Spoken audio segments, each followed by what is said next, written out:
Alhamdulillah, wassalatu wassalamu ala Sayyidina Rasulillah wa ala alihi wa sahbihi wa man wala. I believe that today we begin with Hadith number 20. قال رضي الله عنه ونفعنا بعلومه في الدارين آمين, on the authority of Abu Musa Uqba ibn Amr al-Ansari al-Badri, may Allah be pleased with him, who said that the Messenger of Allah sallallahu alayhi wa sallam said, amongst the words, or among the words people obtained from the first prophecy are, if you feel no shame, then do as you wish. It was related by Bukhari. So here the Prophet, peace be upon him, is quoting a previous revelation. So what he means by first prophecy, in Arabic it's min kalam al-nabuwwa al-ula. So here the Prophet ﷺ is quoting something that came before him.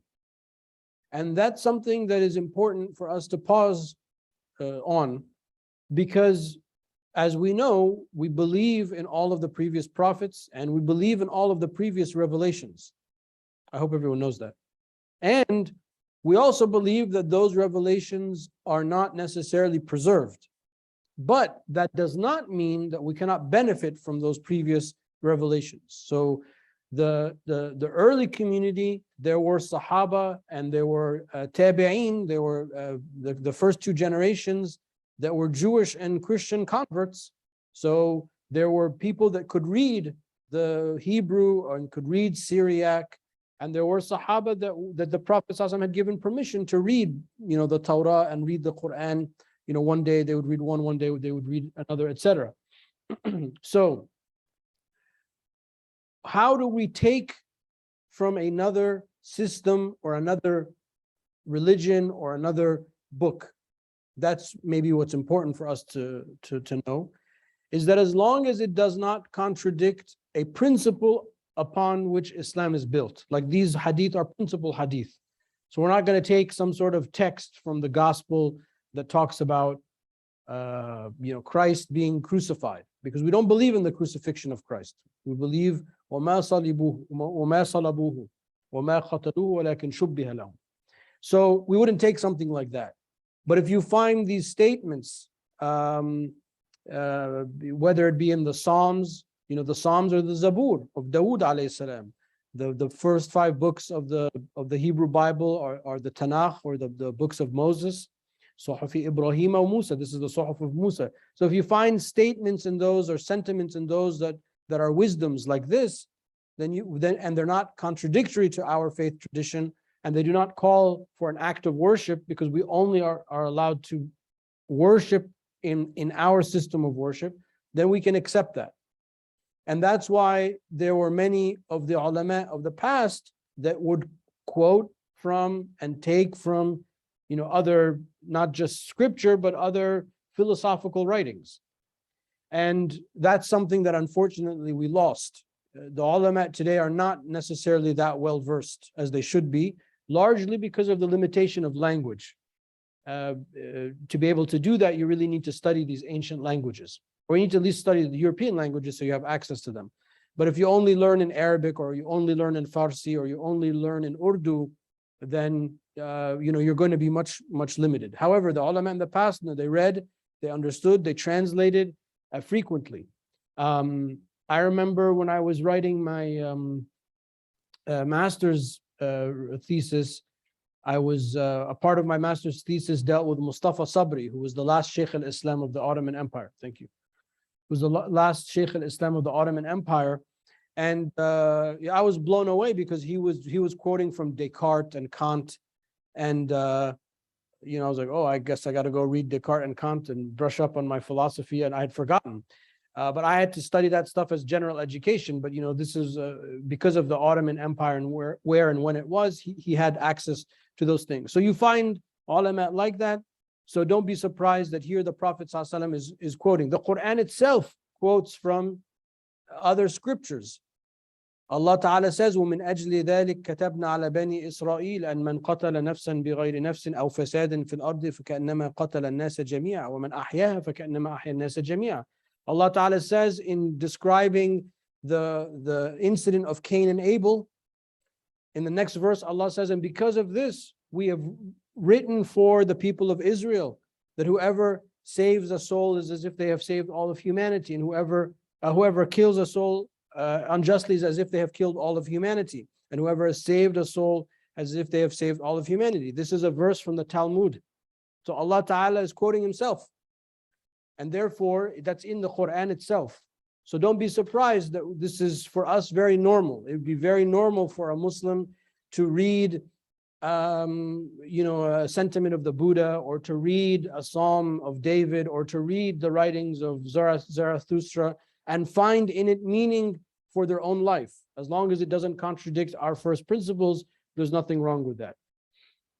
So in this hadith, the Prophet ﷺ says, if you feel no shame, then do as you wish. This hadith can be interpreted in one of two ways.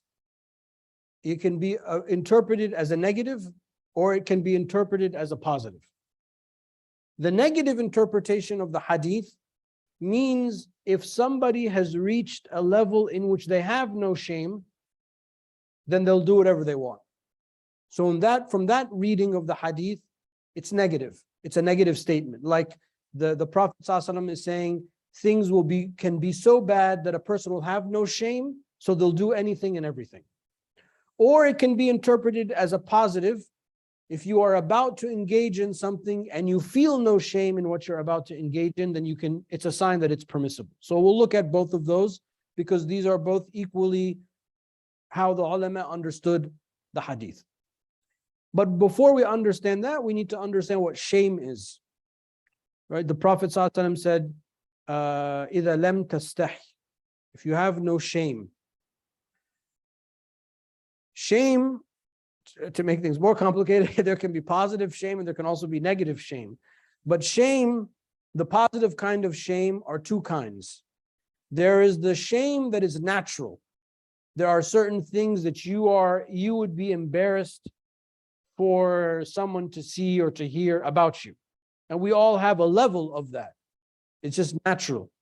And then there is shame that we learn, because we learn the haram and the halal, and therefore we are embarrassed that we would engage in this or engage in that.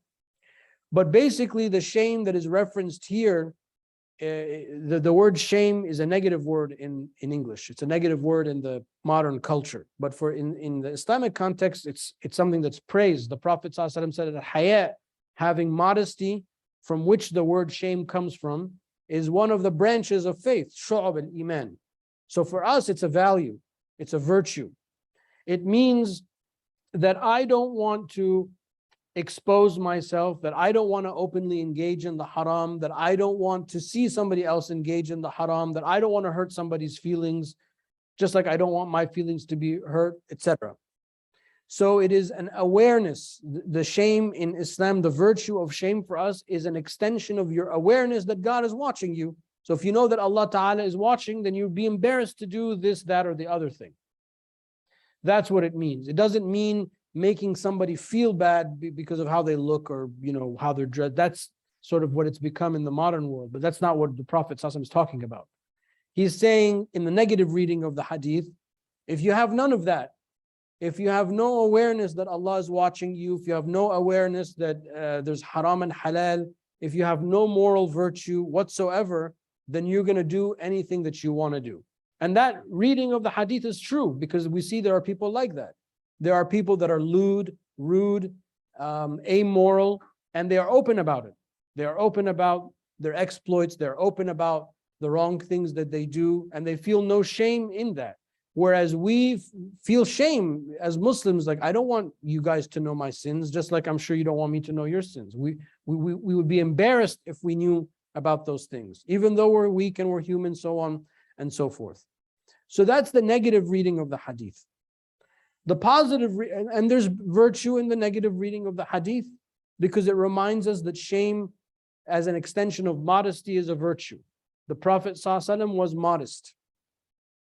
He would not want to harm somebody. He would not want to insult somebody. Even when the Prophet ﷺ sought to correct people, he would do it in a way that was sort of, not direct. like one time he saw, somebody wearing something that was inappropriate. So he said his companions, maybe you should tell him, like, next time you can wear something else. Like he wouldn't confront him and be like, oh, what the hell are you wearing? He wouldn't talk like that. But he found another way around it. Or he would do something in public so as not to humiliate somebody. Like in the famous hadith of Sulaik. The hadith of Sulaik in Bukhari is that the Sahabi, his name is Sulaik, he came to the mosque late for Friday prayer and he sat down. And while the Prophet ﷺ was giving the khutbah, he told him, Ya Sulaik, why don't you greet the mosque with 2 rakahs? So he greeted the mosque with 2 rakahs. But Sulaik, it turned out, was a poor companion, and he used to come to the mosque on Fridays in order to receive gifts from the wealthier companions. But that day he came late, so the Prophet ﷺ didn't want the other companions to think he didn't show up. So he made him do this act of worship so that the other companions would see him. That's the Maliki reading of that hadith. Why in the school of Imam Malik, when you come into the mosque and the khatib is giving the khutbah, you don't pray the 2 rakahs because they read it as something specific. So if you look at that reading, the Prophet ﷺ doesn't want to embarrass him. Doesn't want to say, oh, Sulaik, the poor guy is here, by the way. He didn't do that. He did it in another way. So this was an extension of how the Prophet ﷺ was modest.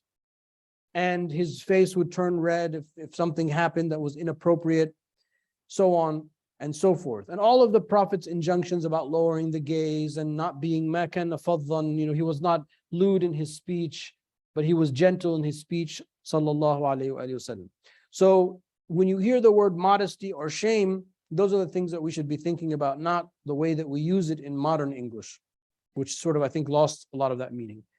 The positive reading of the hadith is also of benefit for us too, because it is a litmus test for us before we engage in an act.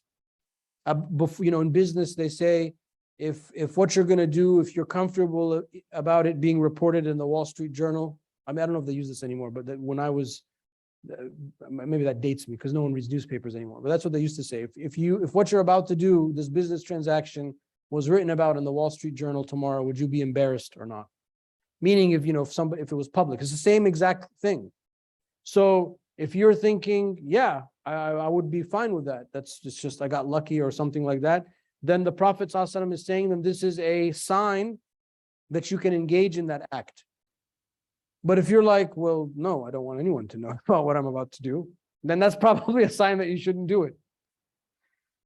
So this is like a safety valve that Allah Ta'ala places in the positive reading of the hadith. It's a safety valve that Allah places in our hearts to help us regulate, should I do this or not do this? And maybe you don't have time to ask somebody or to call somebody or to look something up. You just have to make a decision.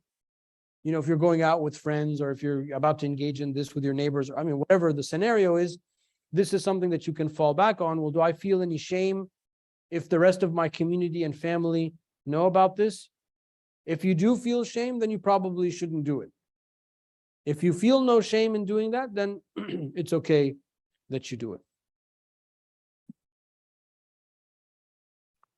Okay.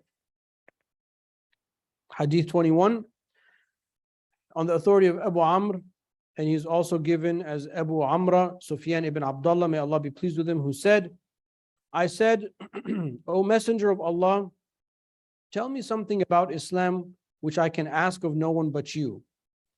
He said, say, I believe in Allah, and thereafter be upright.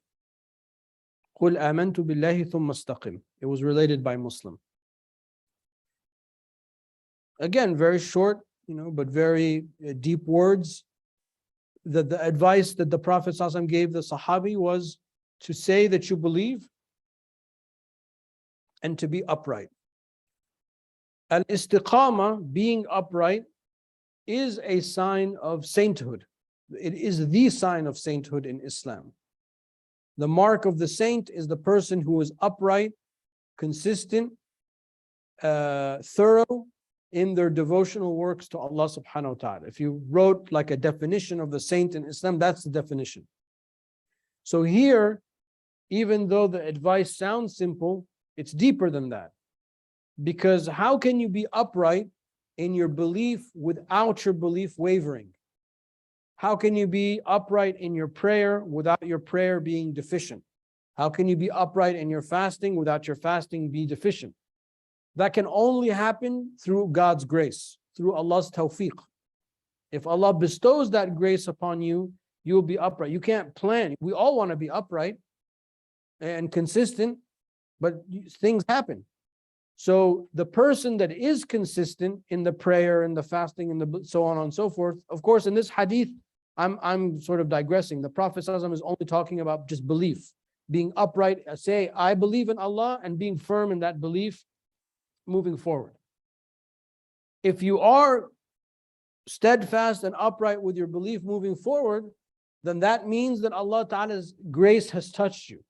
He has prevented you from falling. And you might find this hadith odd, or you might find what I'm saying odd. But let me tell you, when the stuff hits the fan, that's when you know people's. I will never forget the years of the Arab Spring, which was for me and my family personally, really dark years, watching all that stuff unfold on TV. I mean, there were weeks where, I remember I would pray with the TV still on, just so I don't miss anything that's gonna. I have no idea what's gonna. It's not a movie. You don't know what's gonna happen. You can't pause it. I remember the TV would be on 24 hours a day, and I remember many people who, you would think were normal, upright, steadfast people. Many people's faith wavered. Many people lost faith in God. Many people lost faith in the ulama.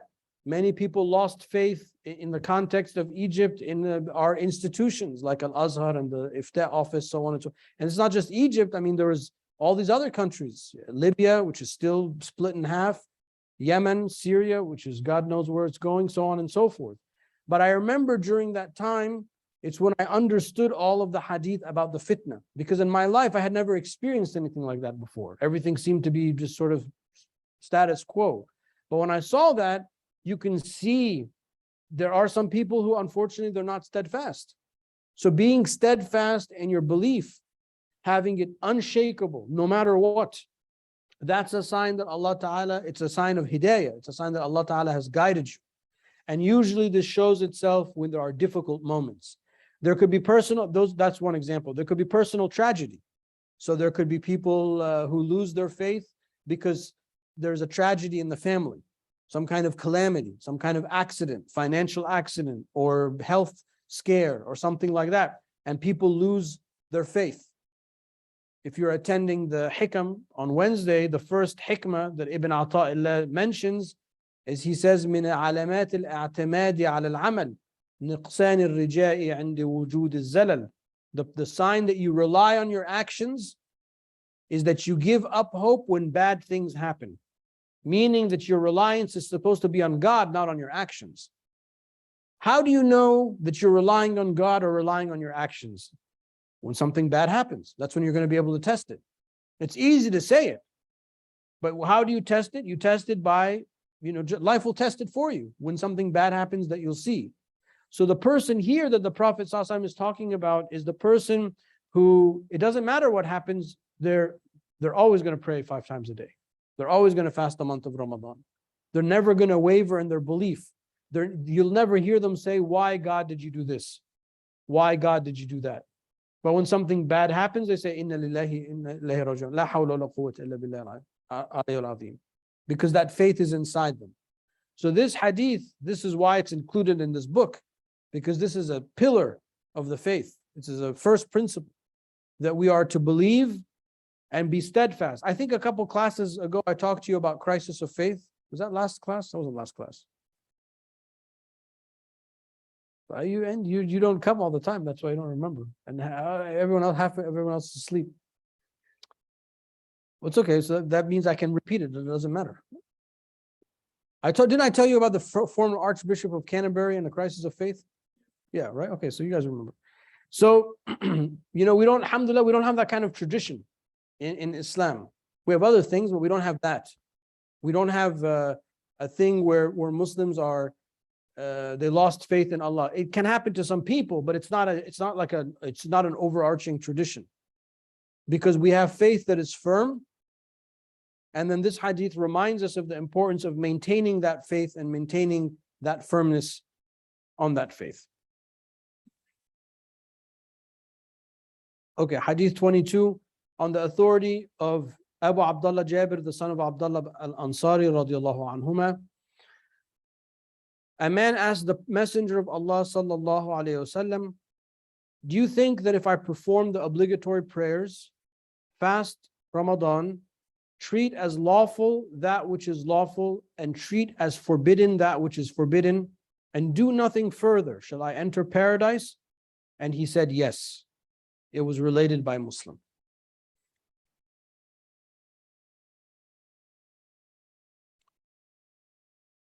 So this, and there are other versions of the hadith, maybe it's a Bedouin type of Arab person that came to ask the Prophet ﷺ, but the point is that he's trying to find out, the questioner is trying to find out what are the basic parameters of Islam. What do I need to do and stay away from? So he mentions the three main actions, which is the prayer and the fasting. Sorry, the two main actions of prayer and fasting. Of course, we would also have to include in that zakah and hajj once in your life if you're able to, but just as go with the text as it is for right now. So the prayer and fasting, we're not asked to pray more than 5 prayers a day, and we're not asked to fast more than the month of Ramadan. So if we do those things consistently,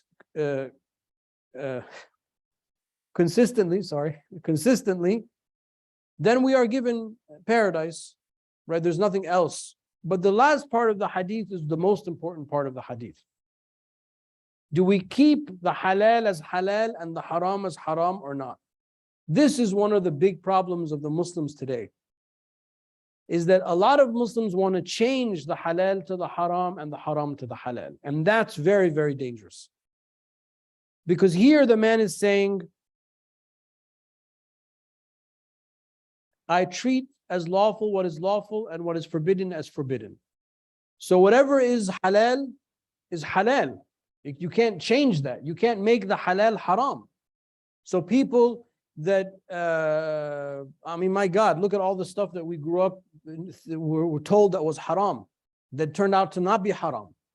That's the stuff we're talking about. That's very dangerous, because those are people that want to change Islam.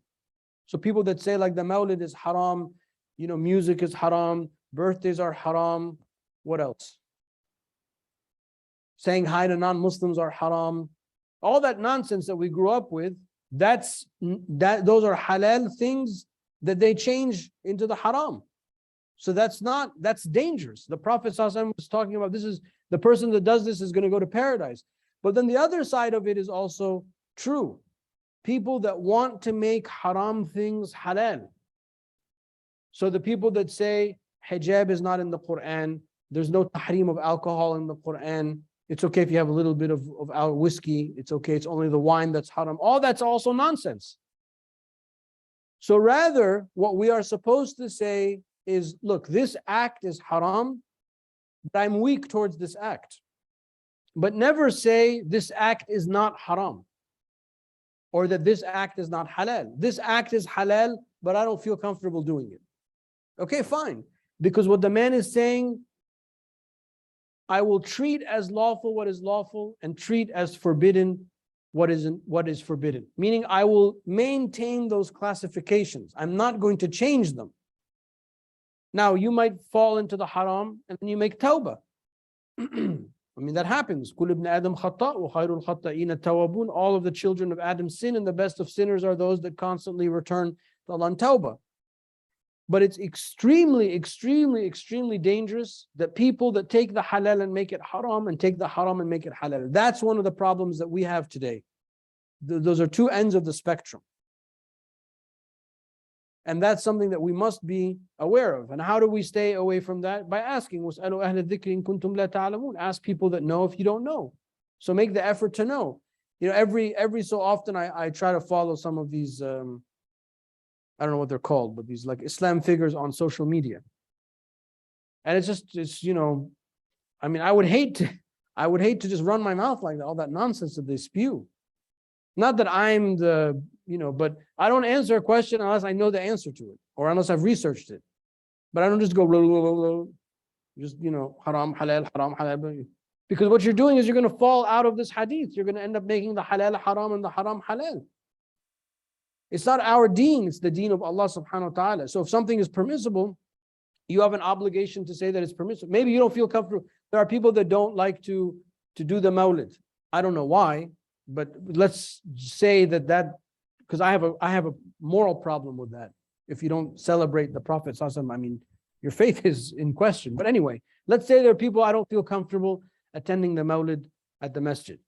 Okay, fine. Don't attend the mawlid, but don't say that what we're doing is haram, because it is halal and you can't make the halal haram. It's not your deen to do that.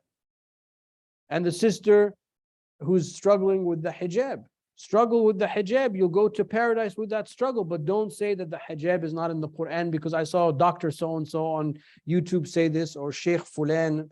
That's not going to work. Or the people that say that alcohol is permissible.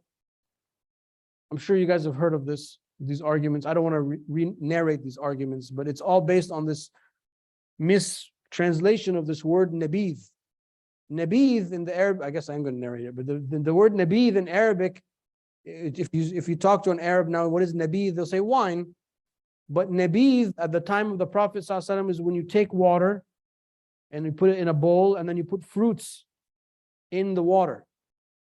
So then after a couple of hours or like a half a day, the water is sweet. So then nabidh, that's called nabidh. The Prophet ﷺ used to drink that. And it was one of his favorite things, sweet water, and then you have the fruit. Now, obviously, if you left that long enough in the sun, it will ferment. So the books of fiqh talk about the level of permissibility, like when do you throw it out and when can you have it, so on and so forth. So you have some nincompoop that doesn't know any of this, and then they read this word and say, oh, you're allowed to have wine. I mean, it's an idiot. And this idiot that I'm talking about is a professor of comparative fiqh at Al-Azhar University. I mean, it's just unbelievable. I used to sit in his office, I remember, and I didn't know it was his office, but I used to get kicked out. I used to put my feet up and everything. Anyway, but I mean, it baffles the mind how you can come up with that. I mean, it just baffles the mind. If somebody like me knows that, how can he not know that? That stuff is very dangerous, because many, many, many, many people have sent me that clip, not in this mosque, but my Arab family and friends. Many, many people have sent me that clip and said, oh, but he said it's okay. So imagine he's going to say this, and imagine how many hundreds or how many thousands of people are going to go start drinking alcohol or justify their drinking alcohol because of that. So that last part of the hadith is extremely significant. Whatever is halal, whatever is haram, we can't change that. And we have to maintain that. And if we don't know, then we have to ask. What time is Isha? I only prepared these 3 hadiths. Okay, hadith number 23. Are there any questions before I? Yeah, okay, good questions.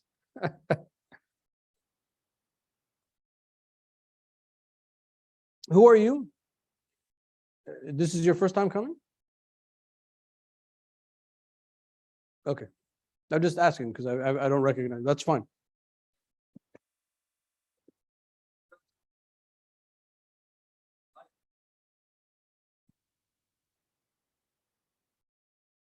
Well, I just used those 3 as an example. That just came to my head. But why do people say those things are haram?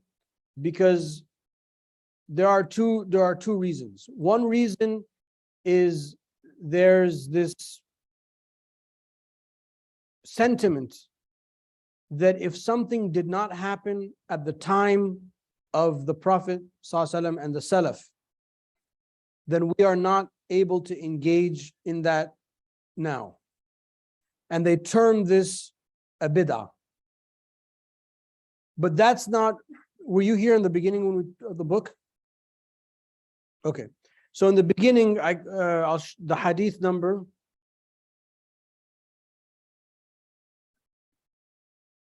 Okay. The question was, why do some people say birthdays, Mawlid, and what was it? And music are haram? And why do I disagree with that? So hadith number 5 in the book, the Prophet ﷺ said, Man ahdatha في أمرنا هذا ما ليس منه فهو رد. Whoever invents something in this religion of ours that's not from it, then it is rejected. So therefore, the concept of bid'ah is not that something did not occur, because electricity didn't occur, there were no rugs in the mosque, all these things didn't occur. So these things, are these things a bid'ah, a negative bid'ah? No, because they enhance our being able to gather, to lead prayer, to have a class, so on and so forth. So if something goes against the principle, is there a principle that celebrating the Prophet ﷺ is haram? It's the exact opposite. We are meant to celebrate the Prophet ﷺ. Now, the second thing is that the Sahaba actually did that. The Sahaba actually praised the Prophet, celebrated the Prophet. The Prophet himself fasted on Mondays, and was asked, why did you fast? Why do you fast on Mondays? He said, هَذَا يَوْمٌ وُلِدْتُ فِيهِ. This is a day in which I was born. I was born on a Monday. So the Prophet celebrated his birth, observed his birthday every week by fasting. So therefore, not only is it not a bid'ah, but it turns out that there's actual evidence for the actual act. So this is where it comes, music is obviously different, because there's no clear-cut answer on music, because there are many ulama that thought that it's haram. There are many ulama that argued that it was halal. The point is that the music can't be music that leads to the haram.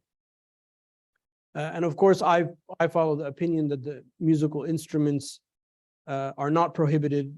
That the hadith talking about the musical instruments being prohibited occur in the hadith that talk about signs of the end of time. And in a hadith, when you have a list of things, not everything in that list takes the same ruling. And Imam Nawawi writes this, and other ulama of hadith. So therefore, the Prophet ﷺ is saying, one of the signs of Yawm al-Qiyamah is that musical instruments and music will be more prolific. That does not necessarily equate with that music takes the same ruling as the previous things in the hadith. Does that answer the question? Alaikum salam. You mentioned, yes, thank you. So I recall that you, at the beginning of your talk, you mentioned about how to approach reading previous scriptures and interacting with other Abrahamic faiths. And you mentioned about ibadat and not to engage into some ibadat rituals. I just want to kind of get a clarification. So for instance, in the Jewish faith, they're very close to us in the understanding of the upper theology, or ma'rifatillah and tawheed. So if, let's say, for instance, there was a Shabbat and there was a religious kind of dua, a Jewish one, how do you approach this? Do you, is it okay for Muslims to sit down and engage in that sort of ritual that is still maintains the Tawheedillah? Yeah, we can engage, you can engage in the dinner, but you're not going to say the prayer. You can observe, and then, we're allowed to eat. So what if So, we're allowed to eat their food. There's nothing wrong with that. But, if I get invited all the time to these things. So one time I went to the synagogue, the Orthodox synagogue, for Shabbat services to observe, but they wanted me to get up and start dancing around the Torah. I was like, yeah, I can't do that. I'll sit here. And so, I can go and observe and be supportive, but I'm not going to get up and pray the way they pray. I'm not going to bow and bend and say the prayer and then say amen after the prayer, because I have my own prayer. So what if the dua or the prayer, the words, and that they still at the end of it, just say amantu billahi wa rasuli. Don't say ameen. Say amantu billahi wa rasuli. Okay.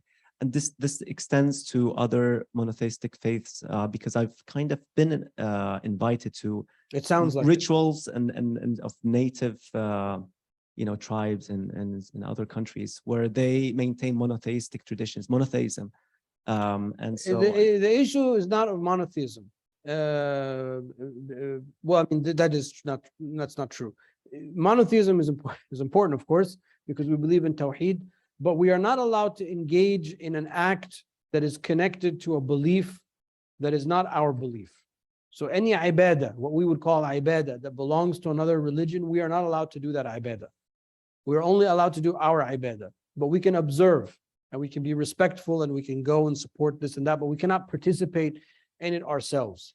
So You walk into a Buddhist temple, and usually in the prayer hall area, there are people that are writing, I'm so sorry.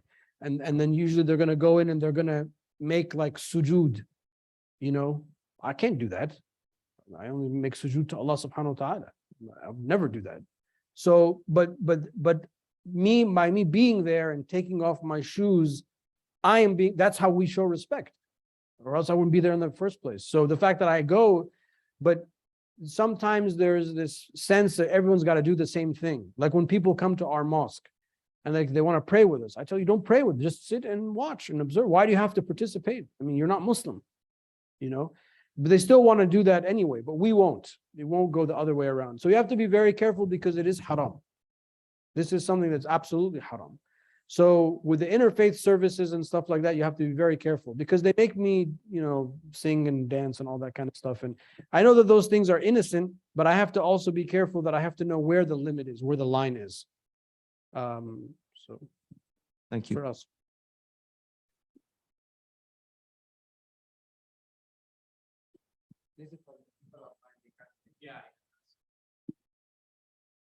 You talked about the concept of shame in that hadith, and I'm just curious if you could expound upon that a little bit in the current context, particularly for kids growing up, where in this country where the idea of shame has very negative connotations. The idea that you're shaming someone is perceived as you're doing something extremely negative towards them, and it's not acceptable, right? Whereas it's a very different concept that you're addressing from the Islamic perspective, but in some ways it overlaps, right? Yeah. In some ways, the feeling of shame is in fact a corrective force, whereas in the current modern cultural context, that feeling of shame is something you should eliminate and accept to do the shameful thing, right? So maybe a better way of dealing with it is just to refer to it as modesty, rather than fighting with the meaning of the word. Okay. Because I was thinking of that as after I read it. Maybe it's too much of a struggle to like redefine a word that everyone uses a certain way, but it's really about modesty, because it comes from the word haya as well. So because we're modest, and like I would be very embarrassed if I was using the bathroom and somebody walked in to me at the bathroom. I think we'd all be embarrassed. That's what we're talking about. That's that kind of modesty. There's a part of me that's just private. You can't enter into that private area. So if I don't have those barriers, then I'm going to end up doing, if I read it in the negative context, I'll do whatever. So maybe it's just easier to think of it as being modest. But anyway, the thing about shame is that it's connected to our belief. So I know that Allah Ta'ala is watching and is observing. So I'm embarrassed that I do something that He asked me not to do. So it's not about shaming another person. It's about my shame that I feel bad. And if I feel bad, if I do it and I feel bad, good, because that means you're alive. That means, and then you ask for forgiveness and Allah forgives you, and then you move forward. So it's also not living with that shame forever, because if you keep living with the memory of the sin, in a way you are reliving the sin. So we want to move beyond that. So when you make tawbah, khalas, don't think about it and keep going. Did one of the sisters have something? Did you have something? Well, don't be shy. I'm not, I was just waiting. Okay. So going back to that. Trust me, if you're a sister in this mosque, don't wait. Just stand up and I'll give you the microphone. Thank you. Going back to the topic of making things haram halal and halal haram. Okay, two-part question. First one being, is calling something like X is kufr, is that the same as making something haram? That's like haram plus. I mean, saying something is kufr, that's taking you outside of the faith. Okay, so it's like the clear. Okay. There's been. But there are things that take people out of the faith. But I mean, we have Right. to make sure, like going back to this question, if somebody knowingly, willingly, participated in another religion's acts of worship, knowing what they were doing, that could be construed as an act that would take them outside of the faith. But if it happened by accident, they were pressured, it's different. Right. So the reason I'm asking this question is because rampantly on social media, there's been a lot of mostly dudes saying feminism is kufr, period. Okay. And I'm honestly flabbergasted. I'm not a feminist. I don't like identify with that or anything, but I'm just so flabbergasted that people are basically takfiring people who do identify as feminists. And there's just zero nuance. So I kind of just wanted to hear your Well, thoughts the on thing it. about takfir is that takfir is a legal mechanism that is the responsibility of the courts and the judge. It's not a mechanism that belongs to individuals. So we cannot make takfir of one another. But takfir is something that would happen in a court. So there are proceedings and there has to be evidence, and then the person has to be brought and they have to be questioned, so on and so forth. That being said, the person who engages in an act that might be construed as an act of kufr, they must engage in that act knowingly, willingly, wantingly, that then they would have removed themselves from Islam. But you can't walk down the street and then accidentally fall into kufr. Like you stepped into a puddle, oh, I stepped into the, it doesn't happen like that. You have to want, no, this is what I'm after. And even then the person has to go before the judge. So one of the problems, I don't know exactly when this happened, but one of the problems that we face within our faith community is that people think that this is something that belongs to each other. The thing about isms though, isms do represent some kind of paradigm of thought. So I don't know, I mean, the Wikipedia page for feminism is not in front of me. I can't tell you exactly. I think I know what feminism means, but I don't know. But let's just say some random ism, you know, liberalism, or I'll give you a better idea. Something like the Black Lives Matter, because this actually happened. So Black Lives Matter really came to a peak. It was during COVID. And we had a meeting, or one of our, I think, open forums, and then I was asked about the Black Lives Matters, and they wanted to put some kind of Black Lives Matter sign at the mosque. I said, look, I'm against all and any signs except our sign and the American flag, because we are an ism. Islam is an ism, and Islam has something to offer about race relations. That's what we should do. We should talk about being racist is haram. The Prophet ﷺ associated with Jahiliyyah, and we have a mechanism and many teachings. That's what we should. So when somebody asks us what we think, that's what we should talk about it. So I'm against any flag of any isms. I only want my flag, and I hope that people understand that. So those isms need to be understood at their core philosophical roots, and if they are compatible, then they're compatible. If they're not compatible, probably some of it won't be compatible. When Imam al-Ghazali looked at peripatetic philosophy, he found that there was, 3 things that were absolutely not compatible, that were kufr, and there was a host of other things that were so-so.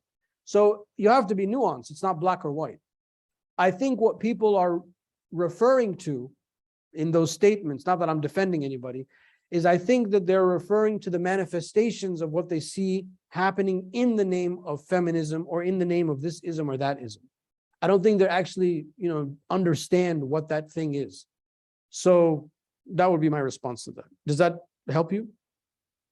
Or did I leave you more confused than before you asked? No, I do understand what you're saying. I guess my only follow-up for feminism is that, I mean, isn't it still kind of like in that block of like calling something that's not necessarily haram halal, or vice versa, like by saying like whatever ism it is? Because my issue, like the reason I'm flabbergasted is because, as you said, it's an ism, and there is nuance. So how can you just blanket statement say something? Because obviously the people who don't like the manifestations, they're looking at that side, and then the people No, you who can't. You can't make a blanket statement. But our issues of women empowerment, issues of undoing the effects of patriarchal society, those are all Islamic things, because there really is no patriarch. There's not meant to be a patriarchy in Islam. Right. I can see why people would assume that, and it's happened for so long that we've just inherited that. So if by feminism, those are the things that we're like, it's like the Black Lives Matter thing. We have a lot to say about women empowerment, women's rights, so on and so forth. So rather than wave the flag of feminism, I would rather teach about that. That's all I'm saying, is I don't need a flag. My flag is Islam, and that's the flag that I want to die with. So for the same reason, that's also why I don't like identify with the movement and all of that. But at least for the sisters and brothers who do say I'm a Muslim feminist because of the things that like Islam upholds in, because there's so many kinds of feminism. You literally can't say that there's a capital F feminism. But for at least the Muslims who do say that I'm a Muslim feminist, like they're not engaging in kufr, right? Like they're rejecting the parts that no, go not, against Islam. not at all, not at all. But I would say almost essentially the same thing I said to you, but I would probably ask them, what do you mean by that? Because I don't know what that means. Honestly, I don't know what that means. The ones I've asked said that we reject the things that go against Islam, but at least the parts of feminism that are just trying to do the Islamic things of uplifting So downtrodden somebody that people. says that is 100% Muslim. But again, I caution anyone, adopting any ism. I have a problem with that. At the end of the day, at some point, you're going to have a problem with that. Same. Even when it comes to politics, I'm a Muslim liberal, or I'm a Muslim, eventually you're going to, because eventually there are first principles that are going to collide with one another. And it's fine that we can have differences, and we'll work together where we overlap. But why can't you work with it with your ism? That's what I don't understand. Why do we have to have another ism to do it? So I would say the same thing. But no, of course, I don't think people mean to, because there's no intention to leave Islam. They're probably talking about, I hate that our mosque, we pray in a closet in the basement, and I'm going to be a Muslim feminist. And so they mean something completely different. Does that look here? Where? Can we use perfume that has alcohol? Yeah, there are differences of opinion. So, follow the opinion that says that you can. Can you give us an Islamic view of wearing perfume for women outside of their house? It just should not be applied. Can we do these questions for Ask Dr. Tarek? And yeah, this sounds like Tuesday night thing. Just because I only prepared 3 hadith doesn't mean I can't keep going. I can. Yeah. So this is a question about making the Screenshot. halal haram and haram halal. So what if so this is not a hypothetical scenario, but let's say there are 2 different scholars who say that a certain thing, one says that a certain thing is okay, and the other says that that same thing is haram. For example, conventional interest, right? There's one scholar who says that, conventional interest within certain boundaries is halal. There's another one who says that all forms of conventional interest are haram. So as a regular person, how do I view conventional interest? Like, do I say that? Well, there are some issues in which there are legitimate differences of opinion. So you've mentioned one that happened. The Shafi'is say that conventional interest is not riba. The Hanafis and the rest say that it is.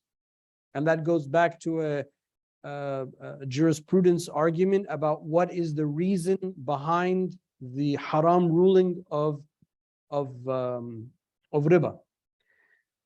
The Shafi'is argue, and the late Shafi'is argue, that there is no interest, there is no riba in other than gold and silver. So there is no riba in paper money. And in our books, that's what it says, that la riba fil furusi wa law raja rawaja naqdain. It's like a famous, it's a principle. So, but if you go to ask Mufti Taqi Osmani, he'd be like, no, it's not true. But that's a legitimate difference of opinion. So you can follow the opinion that is most compatible to your situation.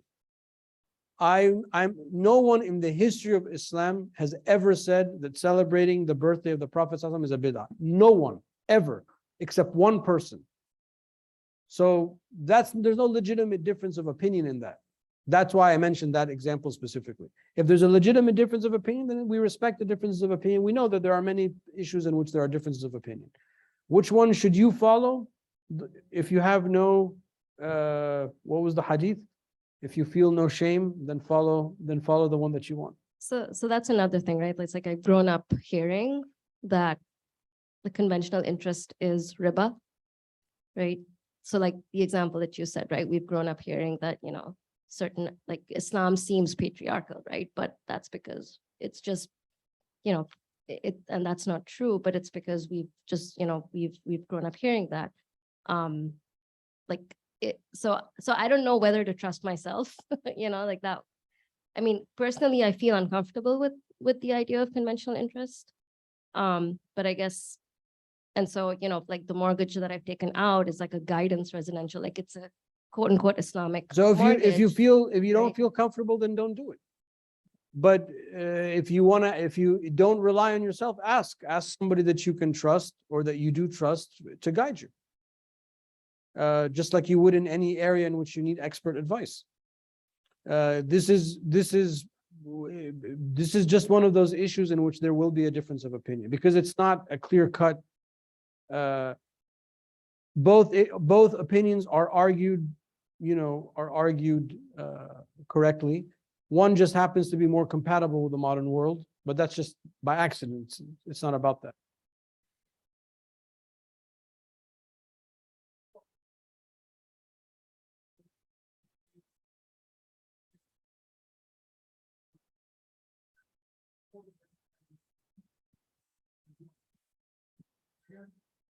Anything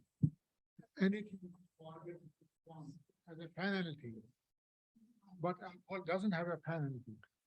Consuming alcohol doesn't have a penalty because other things. That drinking alcohol is a penalty. No, but where does Quran say which penalty alcohol does? Uncle, are you arguing for the alcohol or against? I gotta be clear what's going on here.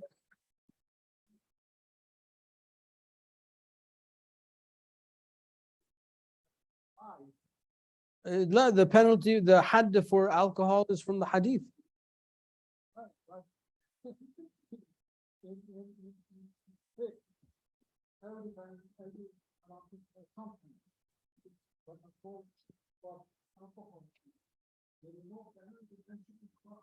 It's in the hadith.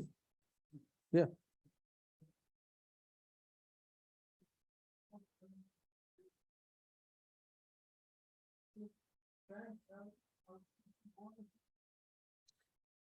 Selling, we've dovetailed into the. I should have prepared more hadiths. This is the reason I only prepared 3 hadith is because the book I'm using is 2 volumes, and these are the last 3 in the first volume. I was too lazy to get the second volume. It's my fault. I admit. Anyway, selling alcohol to Muslims can sell alcohol in non-Muslim lands, not in Muslim majority lands. So in a country like this, in which Muslims are not the majority population, the Hanafis say, the school of Imam Abu Hanifa radiallahu anhu says that you can sell alcohol to non-Muslims because it's legal, and for them it's not. It's they consume it.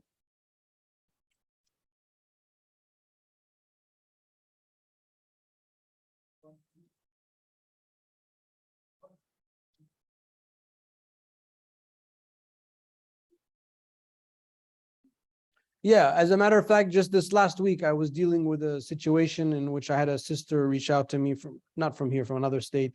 And her husband and her husband's family, she said they have a liquor store. So when I asked, it turns out it's a grocery store that sells alcohol. And she's been living her whole life, struggling, thinking that this was haram. So when I told her it's not haram, the conversation stopped. She didn't know what to say. So yeah, this is an opinion in the Hanafi madhab. The other madhabs, it's haram. It doesn't matter where you are. But the madhab of Imam Abu Hanifa looked at the different rulings that took place in Mecca before the conquest of Mecca, and that were happening at the same time in Medina when the Prophet ﷺ was in Medina. And they noticed that the Sahaba in Mecca did certain things that the Prophet ﷺ permitted, like engage in riba transactions, etc. But then after the conquest of Mecca, when Mecca became Dar al-Islam, those things became haram. So the Hanafis deduced from this that in lands in which Muslims are minority, or the Sharia is not, or the Islamic law is not the overarching legal structure, it is permissible to engage in those things that might be haram for us in Dar al-Islam. I'm not saying go open a liquor store. That's something different. I'm just saying if someone had like the sister, I mean, I hope that I helped solve a huge part of her problem because she had been assuming that all of this was haram for 20 years and all of this money was haram money and so on and so forth. But alcohol is haram. Please, there's no ambiguity. Fajtanibu. Stay away from it. Some of the modern people, they say, oh, fajtanibu means bring it to your jamba like this and bring it, stuff like that. Were there other questions?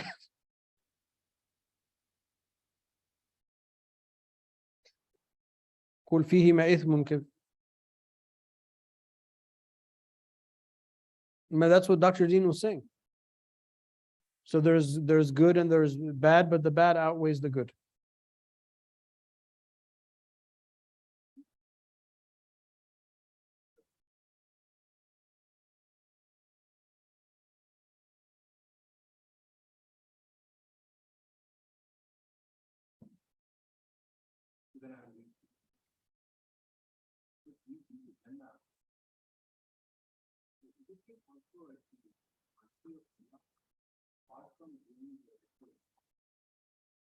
Yeah, paradise is only by the mercy of Allah subhanahu wa ta'ala.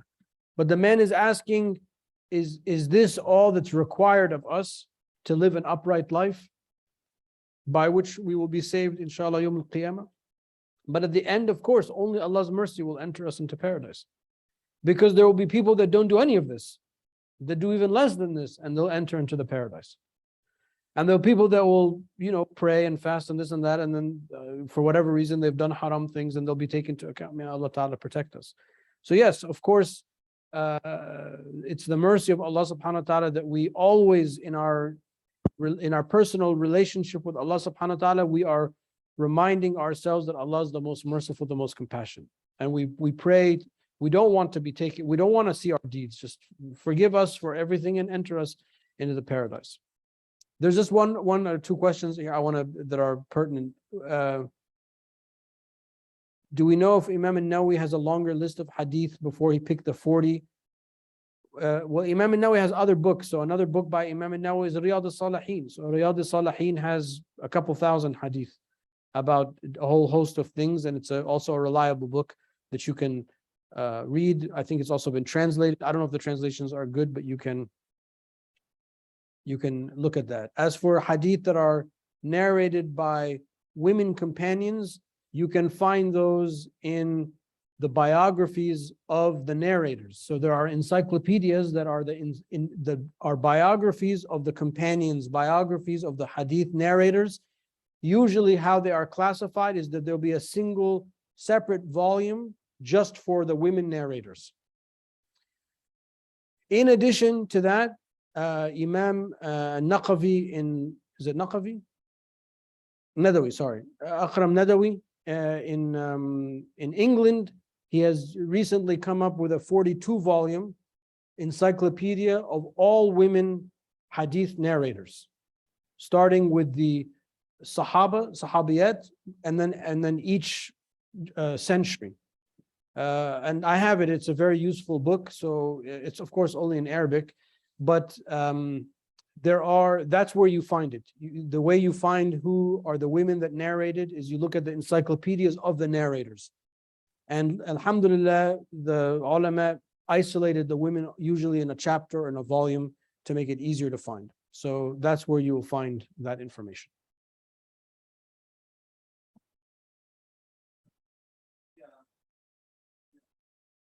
We have time. Regarding the participation of, like you're talking about the wedding night, like if you're invited to a church, you are there, but you should not participate. So there is another participation, like usually we have our conduct and all the things, like these generally they come home and ask for money for them to perform this ritual. It's all should we go to donate. What are you donating towards? That is for the there's a family. No, what is that money for? You're donating for what exactly? That is for their they have 10 nights of food and month, and for that they need to So the donation, the money is so that they can buy food to eat. They can, it's for the whole thing. It's not specific. They are buying, What do the ulama of India say? I mean, some say that not donated and it's and like, if you're in college and there is Imam and there's food and. I need to learn more about this, and I can't answer this right now. I don't have enough.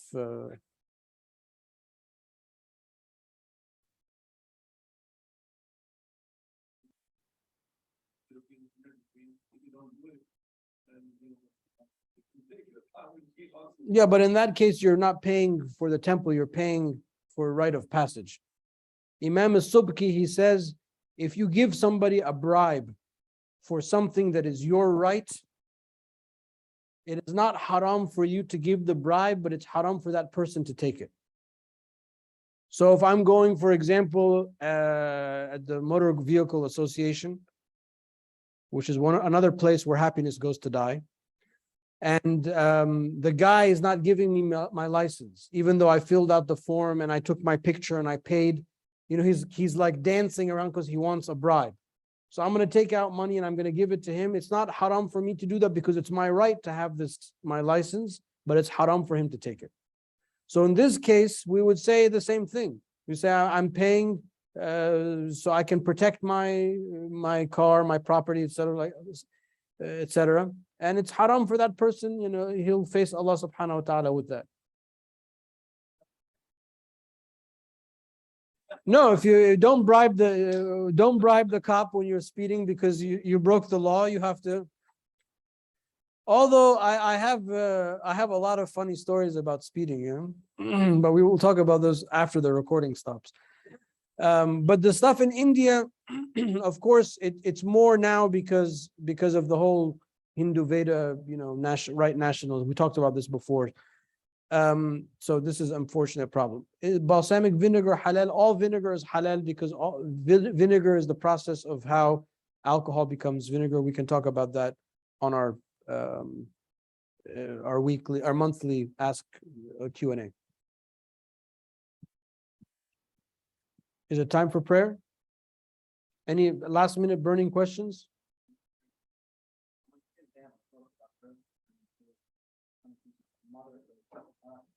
There's a hadith by Tabarani that the Prophet ﷺ said, do not harm the earth, فَإِنَّهَا أُمُّكُمْ. Do not harm the earth because it is your mother. So this is the first person to refer to earth as Mother Earth was Rasulullah ﷺ. We should find out whoever's using it and sue them for copyright infringement. So there you go.